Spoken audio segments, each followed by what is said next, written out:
Hello കൂട്ടുകാരെ, മഴത്തോരു മുംബൈ സീരിയലിൻ്റെ നാളത്തെ കഥയാണ് കേട്ടോ പറയുന്നത്. അങ്ങനെ പിറ്റേ ദിവസം രാവിലെ അലീന അടുക്കളയിൽ കയറി ചായ ഇടുന്നുണ്ട്. ആ സമയത്താണ് കേട്ടോ പൗലോസ് അടുക്കളയിൽ കയറി വരുന്നത്. അലീനയാണെങ്കിൽ എല്ലാവർക്കുള്ള ചായ ഇട്ടിട്ടുണ്ടായിരുന്നു. പൗലോസിനെ കണ്ടതും ഒരു കപ്പ് ചായ എടുത്ത് അലീന പൗലോസിനെ നേരെ നീട്ടി. പൗലോസ് ആണെങ്കിൽ അത് കാണാത്ത മട്ടിൽ ചായപാത്രം എടുത്ത് വീണ്ടും ചായ വെക്കാൻ ഒരുങ്ങി.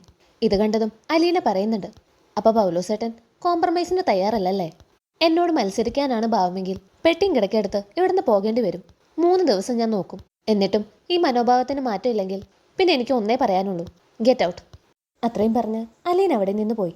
പൗലോസിനാണെങ്കിൽ ഇതൊന്നും ഒട്ടും സഹിക്കാൻ പറ്റുന്നില്ല. അയാൾ നേരെ പരാതിയുമായി ബൈജുവിൻ്റെ അടുത്തേക്ക് ചെന്നു. എനിക്കിനി ഇവിടെ പറ്റത്തില്ല ബൈജു, അവളെയും സഹിച്ചുകൊണ്ട് നിൽക്കാൻ എന്നെക്കൊണ്ട് വയ്യ. അത് വേണോ പൗലോസേട്ടാ? ഒന്നും കൂടി ആലോചിച്ചിട്ട് പോരെ? ഇല്ലട ബൈജു, ഞാൻ തീരുമാനിച്ചു കഴിഞ്ഞു. എനിക്ക് എവിടെ ചെന്നാലും ജോലി കിട്ടും. ഇവിടെ അട്ടിപ്പേറി കിടക്കേണ്ട ആവശ്യമൊന്നും എനിക്കില്ല. അപ്പോൾ പൗലോസേട്ടൻ രക്ഷപ്പെട്ടു. ഞങ്ങളാ പെടാൻ പോകുന്നത്. നീയൊക്കെ എന്തിനാടാ ഇവിടെ കടിച്ചു തൂങ്ങി കിടക്കുന്നത്? നിന്നെപ്പോലെ മിടുക്കനായ ഒരു ഡ്രൈവറെ വേറെ എവിടെ കിട്ടും? കളഞ്ഞിട്ട് പൊക്കൂടറ നിനക്ക്.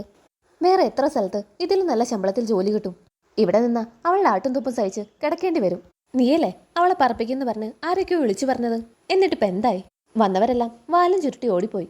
ഈ സംഭാഷണം കേട്ടുകൊണ്ട് അലീന അങ്ങോട്ട് കയറി വരുന്നുണ്ട്. തനിക്കെതിരെയുള്ള ഗൂഢാലോചനയാണ് നടക്കുന്നതെന്ന് അവരെ കണ്ടപ്പോഴേ അലീനയ്ക്ക് മനസ്സിലായി. മാർക്കറ്റിലേക്ക് പോകാൻ ഒരുങ്ങി നിൽക്കുകയാണ് ബൈജുവും പൗലോസും ആൻ്റപ്പനും എല്ലാം. താനും കൂടി മാർക്കറ്റിലേക്ക് വരുന്നുണ്ടെന്ന് അലീന അവരെ അറിയിക്കുന്നുണ്ട്. അത് കേട്ടതും അവരാകെ ഞെട്ടുന്നുണ്ട്. അപ്പോൾ ഇത്രയൊക്കെയാണ് കേട്ടോ നാളെ സംഭവിക്കാൻ പോകുന്നത്. കൂടുതൽ മഴത്തോരു മുമ്പേ വിശേഷങ്ങൾക്കായി ഈ ചാനൽ സബ്സ്ക്രൈബ് ചെയ്യുക.